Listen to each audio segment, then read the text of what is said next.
대선에서 패배한 민주당의 파열음이 계속되고 있습니다. 윤호중 비대위원장에 대한 사퇴 요구가 이어지고 있고요. 비대위 쇄신의 행보에 대한 이견도 나왔습니다. 더불어민주당 민영배 의원 연결합니다. 안녕하십니까? 네, 안녕하세요. 예. 대선이 끝난 지 나흘에 지났습니다. 예. 당도 당이지만 개인적으로도 대선 패배 충격이 컸을 텐데 어떻게 평상심을 회복하셨습니까? 아니요, 저는 후유증이 좀 오래가는 것 같습니다. 저 안녕하십니까라고 했지만 사실은 그렇게 안녕 못한 상태죠. 예. 예. 그래도 회복하려고 애를 쓰고 있습니다. 예. 이재명 후보 현재는 당 상임 고문이죠. 그렇죠. 예. 이 후보와 통화도 해 보셨습니까? 어떻게 지내고 계십니까? 예. 통화도 해보고 이런저런 의견도 주고받고 해봤습니다. 지금은 고맙습니다. 그리고 제가 부족해서 좋습니다. 네. 송구합니다. 이런 인사를 하고 있는 것 같습니다. 이른바 낙선 사례라고 하죠. 예, 그러고 계신 것 같은데요. 예. 네.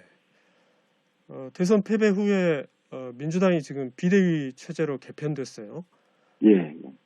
비대위 구성 잘 됐다고 보십니까? 어떻게 보십니까? 잘 됐다고는 할 수 없고요. 예. 아마 고육지책 아니었을까. 실제로 저희 당에는 비대위 체제라고 하는 게 없거든요. 예.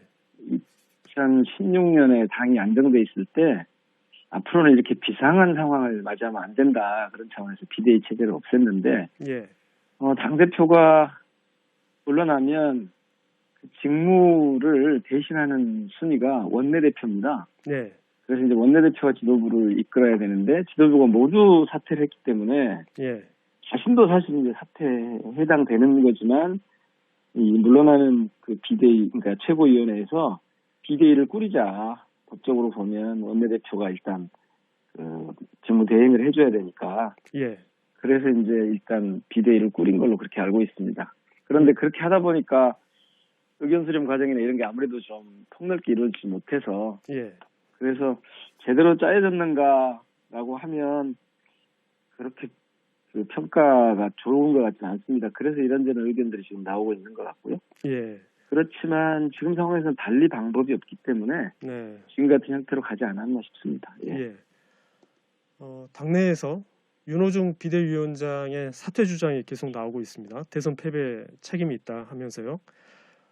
어제 윤호중 비대위원장이 초재선 의원들과 잇따라 간담회도 가졌던데 어제 간담회 참석하셨습니까? 저는 참석하지 못했습니다. 아, 그랬군요. 대신 나온 얘기를 쭉 대변인하고 예. 또 저희 초선 의원 모임의 운영위원장을 통해서 쭉 그거는 공개가 돼서 저희 다 확인을 했습니다. 예. 예. 개인적으로 어떻게 보십니까? 윤호중 비대위원장에게 대선 패배 책임이 있으니까 사퇴하라는 주장에 대해서요? 현실적이진 않죠. 지금 예. 상황에서. 달리 어떤 방법이 있겠습니까? 우리 당의 규정이 예. 원내대표가 지도부 그러니까 당대표 역할을 대신해야 되는 상황이었기 때문에 예. 그렇게 할 수밖에 없었을 겁니다. 예. 그리고 지금 당장 이걸 그만둔다고 해도 그러면 당의 지도부에 공백이 생기는데 네. 그걸 어떻게 풀어가겠습니다. 따라서 쭉 의견을 이제 모은 다음에 이 체제가 그대로 가는 게 좋을지 아니면 다음 주에 이제 새로운 원내대표가 선출이 되는데 네, 다음 주에요. 예. 이 원내대표를 중심으로 해서 새롭게 비대위를 구성하는 게 좋은지 그거는 조금 논의를 해봐야 될 것 같은데요. 예. 예. 당내에서 비대위 쇄신 방향을 두고도 이견이 있습니다. 그제 민주당 비대위가 광주를 찾았었는데 예. 그때 최이배 의원이 이런 말을 했어요. 문재인 대통령이 퇴임사에 반성문을 남기고 떠났으면 한다. 이 말을 했는데 어제 민 의원께서 페이스북에 망언이다 이렇게 얘기를 하셨더라고요. 어떤 점이 문제입니까?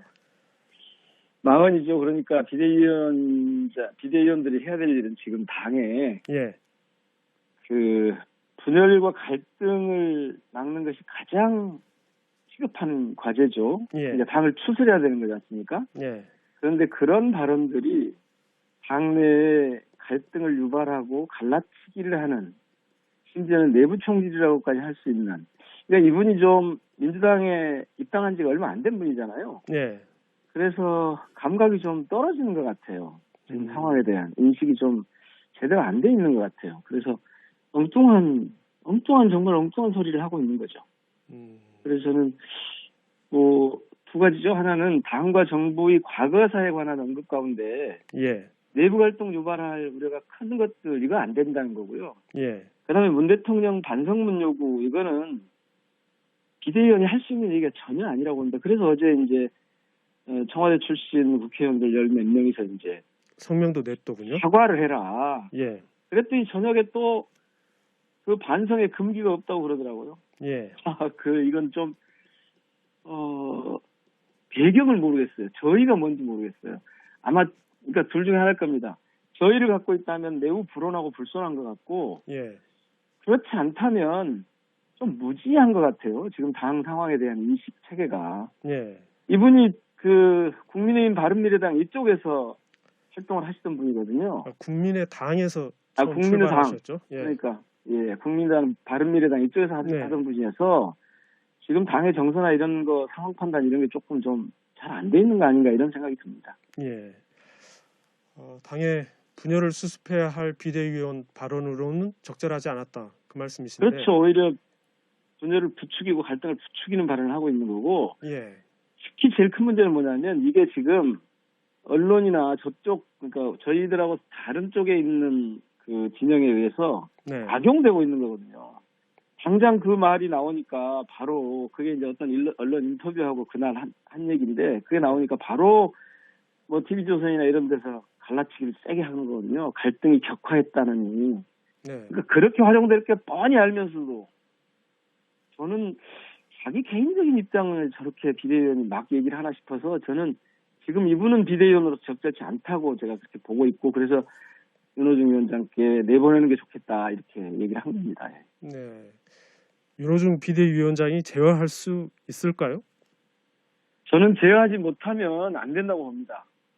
지금 비상한 상황이고 이 비상한 상황에서는 비상한 상황에 어울리는 그런 지도부의 행동이 나와야 되는 거기 때문에요. 네. 저런 게 제어가 안 되면 자격이 없는 거죠. 내보내야 되는 거죠.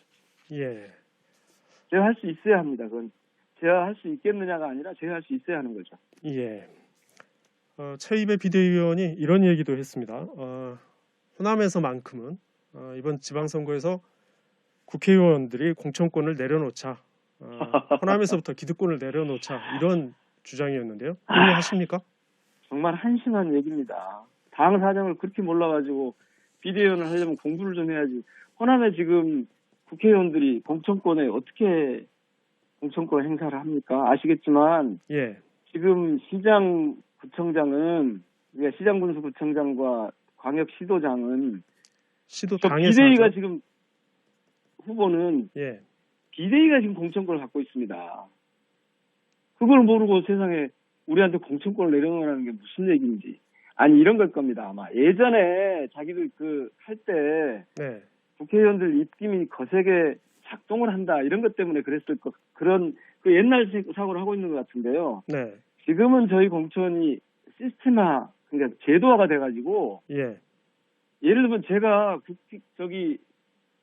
예전 같으면 제가 광산구 의리인데 저희 비례대표 구의원을 가령 한 사람이나 두 사람 추천한다 그러면 예. 예전 같으면 거의 그냥 의원이 그냥 지역위원장이 누구로 하자 이렇게 하면 거의 그렇게 됐는데요. 예. 지금은 경선을 하게 돼 있어요. 예를 들면 예. 그다음에 제가 공천을 하는 게 아니고 저쪽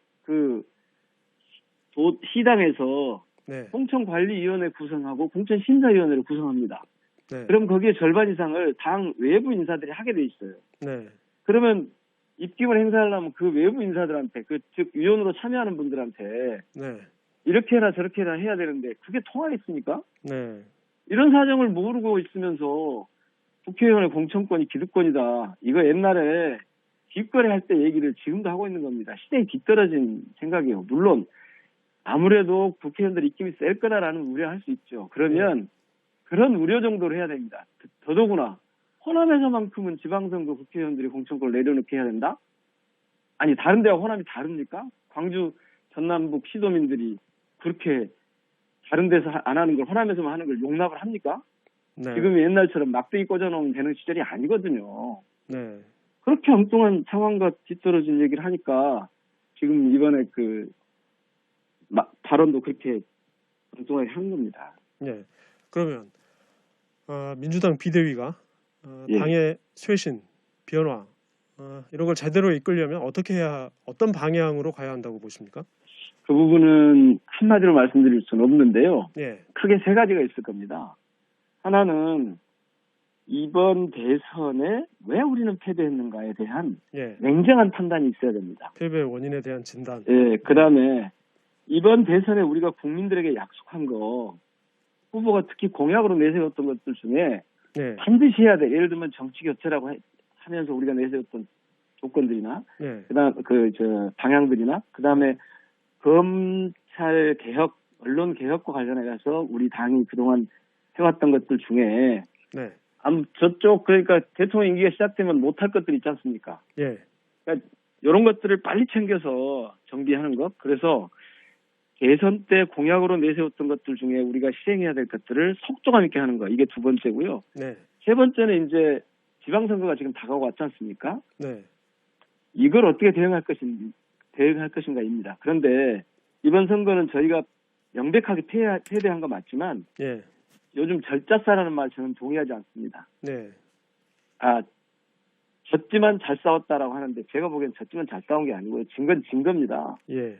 그런데 이제 다행히 이잘싸 그러니까 이재명이니까 이만큼 잘 싸웠다 이런 얘기가 나오는데요. 네.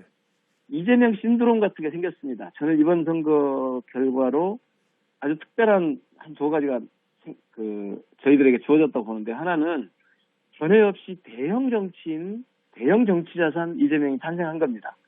선거에 졌지만 오히려 관심과 응원이 더 커지고 있는 상황이고 네. 그 결과로 민주당의 입당이 지금 11만 7천 명이 됐다고요. 새로. 전에 없던 일이거든요. 그리고 이재명 팬덤이 형성이 됐습니다. 이 자산을 어떻게 잘 활용하느냐. 이게 지방선거 준비에서 핵심적인 과제가 될 겁니다. 그래서 그런 세 가지 정도 방향을 잡고 네. 비대위가 활동을 해야 됩니다. 그렇게 하려면 내부 갈등을 유발하는 행위는 그것도 비대위 자체가 그런 행위는 그렇게 하는 건 정말 안 되는 일입니다. 예. 예, 오늘 말씀 여기까지 듣겠습니다. 네, 감사합니다. 고맙습니다. 지금까지 더불어민주당 민영배 의원이었습니다.